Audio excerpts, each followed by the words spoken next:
That's going to be the hit. The burn is on, and they also drop Chaser.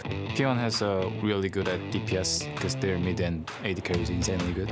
And it looks like Immortals is going to be able to walk out of this. No, gets back charmed on the rappel down. Flame now tries to go in the fight, one after the other. TSM are returning with Doublelift onto the roster. They are reuniting that 2016 summer split, 17-1. Bjergsen hoping maybe it's going to be 18-0 this time. And TSM going to return to the LCS with a 2-0 victory, convincing at that, knocking down Cloud9. Xmithie really enabled Pobelter to shine in their series that they played on Friday, and Pobelter just played really well in every single game. I think that Xmithie has a really good eye for macro gameplay. I was going to say to make a move, and they are going to. Pobelter hit over Unraveled Earth, but they're able to drop Inori immediately. The guys who are reunited from CLG 2015 Summer, man, they're crushing it. Like, that was crazy.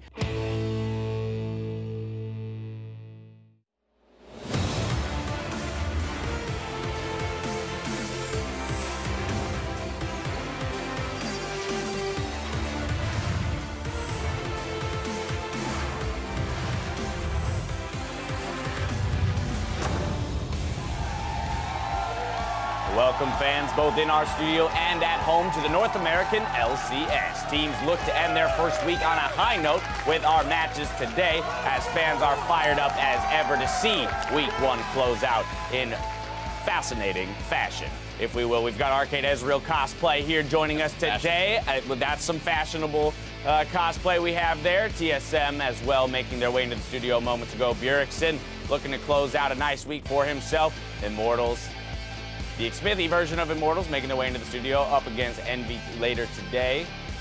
Apollo and the rest. Phoenix One readying up on stage. Zig in the top lane, Inori in the jungle. Hello everyone, I'm James Dash Patterson. Joining me on the analyst desk is someone who always brightens my day, Mr. Mark Zimmerman. Happy to be here. No Kobe to bring us down this time. That's clouds. Right. Exactly. Kobe's always such a negative person. The most negative, the most Just negative. us two to be happy. All right, let's begin by looking at how week one has played out so far. CLG, they ended their weekend 2-0, while teams like FlyQuest and Phoenix One search for their first wins in our matches today. It all starts with our first series when Flame and Immortals face off against TSM on NA LCS 1. Followed by FlyQuest taking the stage opposite Team Dignitas. If you're tuning in on NA LCS 2, your first match pits Team Envy versus Phoenix One, then Rainover and Team Liquid look to take a win off Acadian and Echo Fox. While we anticipate how today's matches will shake out, CLG and Cloud9, they've already completed their weekends with surprising results. Yeah, I think you can be cautiously optimistic about CLG. They got a 2-0, which is great, but also the fashion it happened in. You didn't see Dardoch having his traditionally strong early game, so there's something to look forward to when that starts rolling around. Also, their macro wasn't great, something that CLG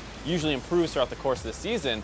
And on the flip side, you have C9 taking a loss to CLG, and this is a team I think you can actually be cautiously pessimistic about in a sense, where, yeah, they lost to two of the toughest teams in CLG and TSM most likely, but it was the fashion that they lost it in. It wasn't super convincing. They need to integrate Ray better, and these are some things that over the course of last season, they didn't actually improve that much at. So you might be in a situation where C9 starts getting overlapped by some of these other teams in the league. And so it's, like we said, it's pretty early. You don't want to, be completely negative on them, but it is not the start you're looking for. Absolutely. To your point on CLG, the fact that most of their wins were coming from playmaking, out of Aphromoo in the bot lane, I think it does bode well for them and the evolution of this roster as it will be throughout the summer split, that, hey, Dardoch isn't doing what he's done in the past and being a huge star just yet. Yeah, but still being successful is the critical thing. If he can combo with the rest of CLG to actually make good team plays as opposed to, like, I'm in their jungle solo killing them, I think that's exactly what would make CLG one of the most formidable teams in the league. And while for him it's about finding his footing on a new team, I want to jump back over to TSM as Doublelift slots back into this roster. They came away with a nice victory yesterday. And overall, they look great. It didn't look like Biofrost and him really missed a beat at all in the bot lane. Able to get a 2v2 solo kill versus Sneaky and Smoothie, who traditionally was probably the strongest bot lane that we were seeing last season, so it's great to see them bouncing back strong already. And then it changed the way the whole team plays as well. You saw a lot more jungler attention down on that bot side, out of spend freed up Ponster to take the 1v1 on the top side. The invades were going better, able to get that early blue buff, which seemed to trouble them a little bit at MSI. Now, of course, that doesn't mean that his day one performance here was without mistakes. We did see kind of the classic double lift in the side lane post 20 minutes, sacrificing a Baron over to Cloud9, but you know, all the while, got some farm. Got some farm and still got the W. So I mean, how mad can you really be if you're giving up the objective but taking the victory? If you're a TSM fan, you're still happy to see him back. He'll take those mistakes. You'll know he'll improve. You've got to knock the rust off that came from solo queue. And while we're talking about the bot lane, I want to talk about playmaking supports. We already mentioned Afromu as a player being a playmaker, but champion-wise, things like Rakan, Tom Kench, Bard, Thresh even coming back into the meta. It's huge as a fan of League of Legends because you'd seen the kind of supportive shield style for so long in the bot lane, maybe like a little bit of harass with Zyra, but really not playmaking the way. You can see the difference between an Afromu Bard and Rakan versus some of the other people in the league. Smoothie had a decent Rakan, but it was not at the same level, and you get to really see playmakers shine. As well as the fact that you see the Tom Kench being able to make these kind of map plays, Big coming up and using that a fair amount as well.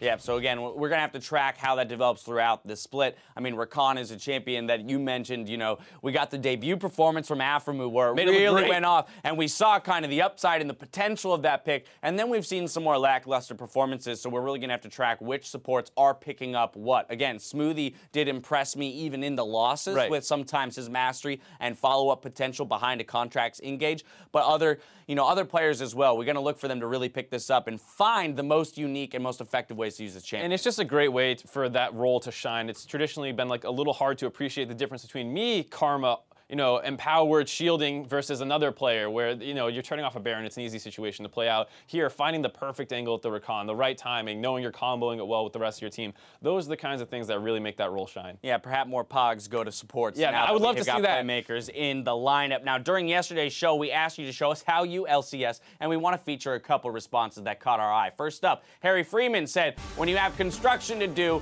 but it's the first week of the North American LCS. I wonder what he's building there. That's the question. I mean, he's got the name Harry Freeman. I feel like every time I hear that name, they're doing great things. You got Gordon Freeman, Morgan Freeman. Boom. I don't know what other two great ones there are. Freemans. Yeah. Harry's another one. Hope you're building something awesome. Hope you're able to maybe take a break here on the Sunday watch some games, and enjoy a real day of LCS. Next up, Taylor Lavati says the face win. Both are good games, so you got to watch them both. Well, I tell you what, that's what we do every day back here. Watch both side by side. That's both NA games, right? That's not an EU broadcast on one of those? It better not be. Better be watching both. I don't know. I wouldn't call those good games. It's a challenge, though. I mean, Taylor Lavati could probably speak to it. It's one of those things where you don't realize how hard it is to catch everything in a game of League of Legends. Yeah, I mean, that's one of the things that we got both going live at the same time. We're in both games to rewind, rewatch everything. Yeah, we at least have the benefit of being able to rewind and watch things that we missed to keep up with the times. Well, anyway, we can never have too many tweets, so keep using that hashtag HowILCS. But while that's enough from us, let's send it over the caches to get the day underway.